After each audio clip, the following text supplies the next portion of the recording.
안녕하세요. 디지털로에 있는 그 김순철 작가의 작업실을 방문을 했습니다. 어쨌든 보니까 작품들이 아주 많아요. 이렇게 많이 안 팔고 이렇게 다 가지고 있었던 거예요? 아니면 워낙 많이 했던 겁니까? 뭐 많이 하고요. 계속 작업만 하니까 작업은 계속 쌓여가고 또 뭐 그렇죠 뭐. 네. 그래, 김순철 작가는 사실은 그리는 것에서 출발해가지고 바느질 작업으로 완벽하게 바느질이라고 볼 수는 없지만 어쨌든 바느질 작업으로 넘겨오게 된 어떤 결정적인 계기 같은 게 있을까요? 뭐 드라마틱하게 어떤 계기가 있었던 건 아니고요. 저는 동양화를 전공했고 또 90년대 말부터 2000년대 그쯤에는 이제 뭔가 실험적인 게 막 이렇게 그런 그렇죠. 추이가 있었잖아요. 근데 저는 좀 뭐 이렇게 화학적으로 뭐 붙이거나 뭘 뿌리거나 뭐 그런 것들을 많이 했는데 저는 좀 이렇게 물리적인 거에서 감정적으로는 그게 화학적인 어떤 그런 효과가 일어날 수 있는 거가 뭐가 없을까 생각하다가 종이를 다시 화판에서 뜯어가지고 바느질을 조금 구퉁이 해본 게 계기가 됐고요. 해보니 그 손에서 느껴지는 맛도 좋고 또 그 화면의 뒷면을 앞면과 뒷면을 왔다 갔다 하는 그런 것도 저한테는 작업에 대한 어떤 개념을 정리하는 데도 도움이 됐고, 네. 어떤 결정적인 계기는 없었지만 이제 90년대 말에서 2000년대에 그 작가들이 좀 실험적인 방법 뭐 어떤 그런 것들을 이렇게 실험하는 그런 많이 모색하는 시기였는데 저는 그 뭐 이렇게 뿌리거나 붙이거나 긁거나 뭐 그런 것보다는 좀 물리적인 기법에서 그걸 보면서 화학적인 감정적인 변화가 일어나는 것에 대해서 좀 고민을 하다가 바느질이 괜찮겠다 싶어서 바느질을 조금 했는데 바느질이 이렇게 앞과 뒷면을 왔다 갔다 하잖아요. 그렇죠. 근데 이제 그냥 단순한 기법에서 착안한 바느질이었지만 하에 가는 과정에서 제가 작업에 대한 개념에 좀 감정적으로 정리가 되더라고요. 그러니까 네. 앞뒤라는 것이 사실은 뭐 안과 밖 네. 혹은 뭐 내면과 외면 네, 이런 그쵸. 아주 복합적인 의미들을 많이 가지고 네. 있었죠. 이 네. 작품의 네. 출발에서. 네. 그런데 작품의 형태나 이런 것들을 보게 되면 이제 그런 바느질의 앞뒷면에 대한 의미도 있겠지만 그릇, 네. 특히 큰 그릇을 금실로 해서 사람들한테 많이 사랑도 많이 받고 오랫동안 작업에 몰입을 했었던 것 같은데 네. 거기에는 어떤 뭐 계기 같은 게 있었을까요?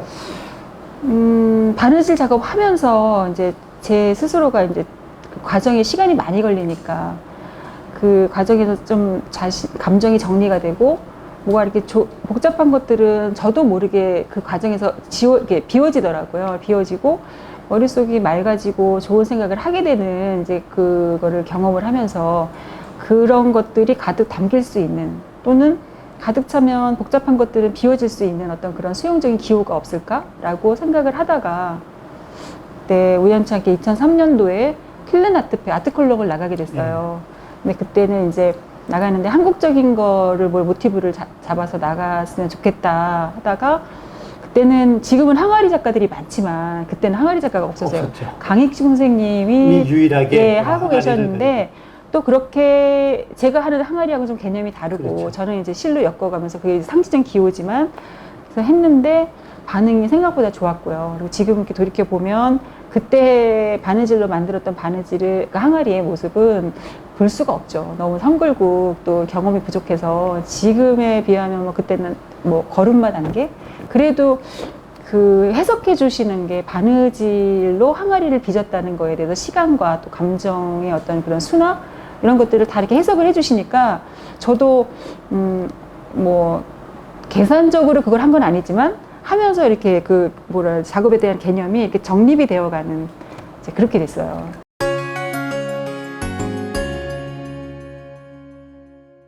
당시에 상당히 주제로서는 어떻게 본다면 뭐 신기하기도 하고 또 많은 작가들이 그런 것을 한 것도 아니었었는데 그 도자기 혹은 토기 물론 그것이 하나의 다완 작가로서는 그것이 하나의 어떤 상징적인 기호 작가의 어떤 내면의 세계를 담아내는 그릇이었었죠. 기호로서 그러신데 그 다음에는 이제 의자라든가 이렇게 모티브를 잠깐 옮겨오면서 컬러도 약간 좀 많이 바뀌고 그랬는데 그 어떤 과정이 있었을까요? 사실은 항아리를 했던 것도 항아리를 표현한 건 아니었고요. 그냥 복잡한 것이 담기면 비워지는 제 마음의 상징적 기호였거든요. 근데 늘 고민이, 제 자신에 대한 고민이 늘 많았었기 때문에 의자도 어떤 의자를 표현했다기보다는 그냥 저의 존재였던 것 같아요. 지금 오늘을 살고 있는 나의 모습이 어떤지, 또는 내가 좀 저렇게 의자처럼 땅을 굳건히 안정적으로 이렇게 좀 나의 존재가 있기를 바라는 그런 열망이 의자의 그 이미지로 나오지 않았나 싶고요. 또 이제 의자에서 또 이제 꽃으로 가요. 꽃으로 가는데 사실은 꽃이나 의자나 항아리는 같은 개념이거든요. 저 자신에 대한 어떤 고민을 이제 표현한 것인데, 사실은 나로부터 시작해서 주변으로 가는 게 사실은 모든 것이 다 그렇게 되잖아요. 근데 저도 사실 꽃을 그린 건 아니에요. 좀 말이 좀 안 맞는데, 꽃인데 꽃이 아니라고 얘기하면 좀 이해가 안 되실지 모르겠지만, 어느 날 그 배추밭에 가서 배추를 봤는데 배추가 따가지 않은 버림받은 배추였죠. 그렇죠. 버림받은 배추였는데 그게 막 시들어가지고 이 이파리가 다 땅에가 붙은 거예요. 붙고 이렇게 펴져 있는데 그게 저는 꽃처럼 보였어요. 너무 처절한 꽃이신 거죠. 나도 그거와 같다라는 생각이 들었어요. 내 배추도 그 자리에서 움직이지 못하지만 자기가 할 수 있는 모든 것을 다해서 그거를 피워냈고 지금 그 자리에 그렇게 머물러 있는 거잖아요. 그래서 처음에는 제가 그렸던 꽃은 2007년도에 배추의 형상을 한 꽃이었었어요. 배추를 그렸는데 그거를 사람들은 꽃이라고 부른 거예요. 그래서 배추도 꽃과 같이 꽃보다 더 꽃처럼 보였거든요. 근데 저 자신을 거기다 투영을 하게 생각을 하게 된 거예요. 저도 이 자리에서 내가 어떻게 할 수는 없지만 저 배추처럼 오늘을 처절하게 살고 저렇게 피어나기를 바라고 뭔가 나의 기운이 저렇게 번져나가길 바라고 내가 쓰여지기를 바라고, 그런 나도 저 배추꽃 같은 똑같은 꽃이다. 우리 모두는 다 꽃이다. 그래서 이제 형상을 그렸어요. 그래서 이거는 무슨 꽃이에요? 라고 물어보시는데 사실은 이 세상에 없는 꽃이에요. 그냥 도화지에 놓고 제가 이렇게 도안을 그렸던 꽃이고, 처음에는 초기의 꽃은 저렇게 끝이 날카롭지 않았어요. 이렇게 뭉글뭉글한 꽃이었는데 하다 보니 열망이 더 뻗쳐가지고 저 끝으로 꽃의 기운이 막 이렇게 뾰족하게 막 나가는, 그게 그러니까 이 마음의 더 절실함이 그렇게 모양을 변하게 한 것 같아요. 김수철 작가의 네. 작품을 이렇게 늘 네. 보면은 제가 그런 생각을 해요. 저 작가는 그 작품 속에서 김순철은 누구인가, 나는 누구인가, 이런 것에 대한 끊임없는 물음 같은 것을 우리들에게 던져주고 있다는 생각이 들어요. 김순철은 누구예요? 저는 꽃이죠. 꽃이고 의자고 네, 그릇이고. 저는 꽃이고 항아리고 의자고, 또는 빛이 없는 바다에 떠 있는 어떤 섬일 수도 있고요. 제 작품 중에서 검은색 섬이 있거든요. 섬 시리즈가 있는데 그것도 어떤 실질적인 섬은 아니고, 작가로 살다 보면 어떤 날은 제가 섬인데 빛이 하나도 없는 바다에 떠 있는 섬 같은 생각을 정말 할 때가 있어요.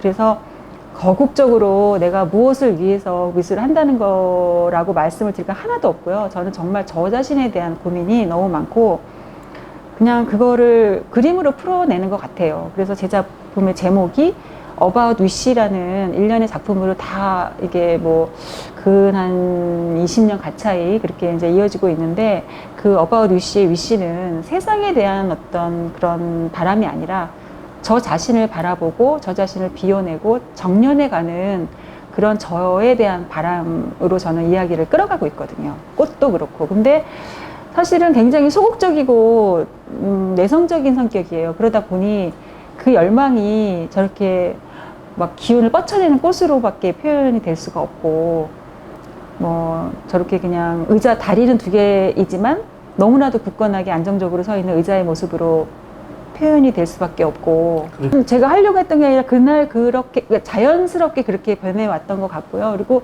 제 그림은 제 작업은 너무나도 어렵지가 않아요. 사실은 작품 설명도 필요가 없고 보시는 분들은 그냥 그렇게 보아주시는 것 같고, 그리고 저는 제가 이렇게 그렸어요라고 이렇게 이런 이유를 했다라고 설명도 굳이 할 필요가 없고, 근데 요즘 들어서는 소통이 되고 있다는 걸 느껴요. 설명을 붙이지 않아도 사람들이 다 네, 알고 느끼고 네. 그렇게 해서 작품도 사실 많이 팔리죠. 아니 그렇진 않아요. 그렇진 않고 좋아해 주시고 또 좋아해 주시고 제가 담으려고 했던 이야기를 또 해주시니까 다음 작업을 이어갈 수 있는 원동력이 되고, 또 그 다음 작업은 어떻게 해봐야겠다라고 네, 생각이 이어지고 그렇게 되는 것 같습니다.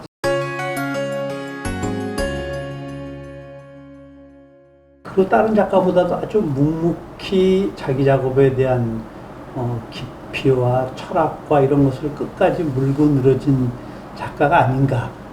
그렇게 해서 사실은 요즘에 인기도 많이 끌고 있지 않아요? 어때요? 인기는 잘 모르겠고요. 그림이 점점 단순해지고 있고, 단순한데 되게 단단해지고 있다는 느낌? 그런 느낌을 제 작업 과정에서 좀 제가 느끼게 되거든요. 그러니까 전에는 뭔가를 많이 집어넣으려고 했는데, 지금은 그냥 뭐 표현하려고 하는 거 한두 가지만 집어넣으면 되겠다라는 생각이 들고, 그리고 정말 제 작업은 쉽거든요. 정말 어려운 작업이 아니어서. 그래서 보시는 분들이 복잡하지 않으니까, 근데 밀도감은 있지만 작품은 복잡하지 않기 때문에 좀 같이 공감해 주시는 것 같아요. 이제는 앞으로 이렇게 젊은 작가들에게 사실은 김수철 작가도 오랫동안 외롭게 자기 작품에 대한 모티브들과 싸워가지고 지금까지 이르렀는데, 젊은 작가들에게 혹시 들려줄 수 있는 얘기가 있다면? 지금 저하고 요즘에 젊은 작가들하고는 너무 다른 시대를 살고 있기 때문에 어떻게 뭘 얘기해 줄 게 별로 없는 것 같아요. 사실은 너무나 다른 시대를 살고 있고. 근데 제 얘기를 하자면, 저는 지금 젊은 작가들 보면은 너무 급하게 또 굉장히 좋은 작업들을 쏟아내고 있잖아요. 근데 저는 정말 천천히 나오는 작업에 그냥 만족하고 있고, 많이 급하게 하는 건 또 성격에도 안 맞고 하기 때문에, 특별히 요즘 생각이 다른 작가들이기 때문에 해줄 말은 정말 없고, 그냥 묵묵히 아까 작업했다고 하셨는데, 대학교 졸업할 때만 해도 정말 앞이 깜깜했잖아요. 지금은 뭔가 이렇게 길이 있지만, 그때는 인터넷도 없었고, 지금은 인터넷 때문에 너무 쉽게 접할 수 있는 시대이긴 하지만, 그때는 아무것도 없었거든요. 그러니까 그냥 10년을 이렇게 하면 너무 바보 같은 것 같아요. 내가 작업을 10년을 하면 10년 후에는 내가 좀 달라지지 않았을까? 그래서 10년을 갖고 10년 후에 그 자리에 서보니 별반 달라진 게 없고, 그럼 어떡하지? 10년을 한 번 더 가볼까? 그렇게 해서 지금 30년을 온 것 같아요. 30년을 오니까 네. 많은 사람들로부터 30년 넘었죠. 예. 사랑을 많이 받고 전시해달라는 데도 많고, 또 실제 전시도 많이 하고, 작품도 많이 사람들한테 사랑을 받고, 가장 사실 행복한 시간 아닌가요? 고민은 더 많아지는데 행복하다고, 그러니까 좋아서 시작한 일이고요. 좋아서 시작한 일이고, 누구도 도와주지 않았는데, 이제 부모님도 그림 그리는 거 반대하셨으니까요. 근데 좋아서 시작한 일이고, 그 좋아하는 일이 직업이 됐잖아요. 근데 좋아서 할 때는 행복했는데, 직업이 되다 보니까 행복하지만은 않은 것 같아요. 또 힘들고 고민도 많고 책임감도 있고. 그런데 좋아하는 일을 직업으로 하면서 이렇게 삶을 살 수 있는 사람이 과연 몇이나 될까 생각을 해보면, 작가로 사는 게 성공한 인생을 가고 있지 않을까라고 그냥 위안을 하죠. 네.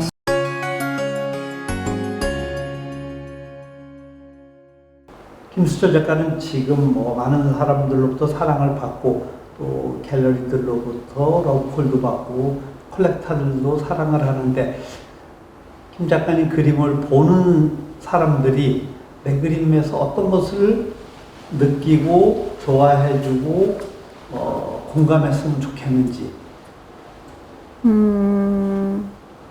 감정의 결을 느껴줬으면 좋고, 바람이 있다면 그 작가나 모든 사람들이 지나가 버릴 수도 있잖아요. 근데 가만히 봐야지 느낄 수 있는 시간에 담긴 감정의 결들, 그런 것들을 좀 보아주시고 느껴주시면 좋을 것 같아요. 그냥 보이는 게 의자다, 항아리다가 아니라 그거를 하나하나 다 시간을 엮어서 그 감정의 결이, 사실은 이게 한 줄이 한 번의 호흡이기도 하고 내가 한 번씩 이렇게 거쳐가는 마음의 결일 수도 있거든요. 근데 그런 것들을 같이 느껴주실 수 있으면 느껴주시는 분을 만나면 기쁘겠죠. 네. 이 작업을 하면서 약간 네. 사실 마음의 수양, 네. 정신에 대한 수양 이런 것도 같이 네. 동행하지 않나요? 사실은 저는 종교가 뭐냐고 많이들 물어보세요. 근데 종교에 대해서 뭐 교회도 나간 적이 있지만 사실은 작업이 저한테는 너무나도 그러니까 정직한 종교인 것 같아요. 작업을 하다 보면 제가 왜 살고 있고 어떻게 살아야 되는지도 알겠고, 그 다음에 실로 하다 보면 실이 사실은 그냥 실이잖아요. 근데 이게 아무렇게도 안 했는데 엮이고 엉키고 꼬이는 거예요. 나는 아무렇게도 안 했는데. 그럼 또 그걸 풀려고 하면은 끊어버릴 수도 있는데 그걸 끊지 않고 다 풀거든요. 근데 그런 아주 평범한 행동에서 저는 그냥 이 인생사의 어떤 인생의 어떤 부분을 그냥 체득하게 되는 것 같아요. 그래서 제가 나쁜 마음을 갖지 않고 욕심을 좀 비우고 이렇게 갈 수 있게끔 나를 눌러주고 다독여주는 것이 작업이고, 그러다 보니 저에게는 작업이 저의 종교처럼 되어가는 것 같아요.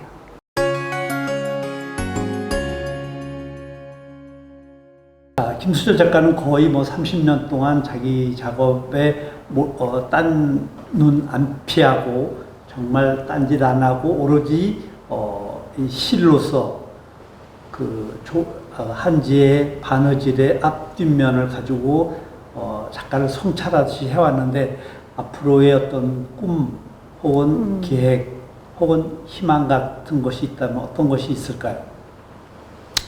일단 작업을 조금 이제 변화를 가지고 이제 풀어나가야 되는데, 뭐 이게 정물이다, 응? 정물이다, 뭐 기물이다, 이렇게 어떤 형태를 국한돼 있잖아요. 근데 형태를 좀 허물면서도 저가 하고자 하는 이야기를 풀어나갈 수 있는 거. 궁극적으로는 자연이나 풍경 쪽으로 가야 될 것 같은데, 좀 아닌데 보면 풍경이고, 그런 작업을 해보고 싶어요. 그래서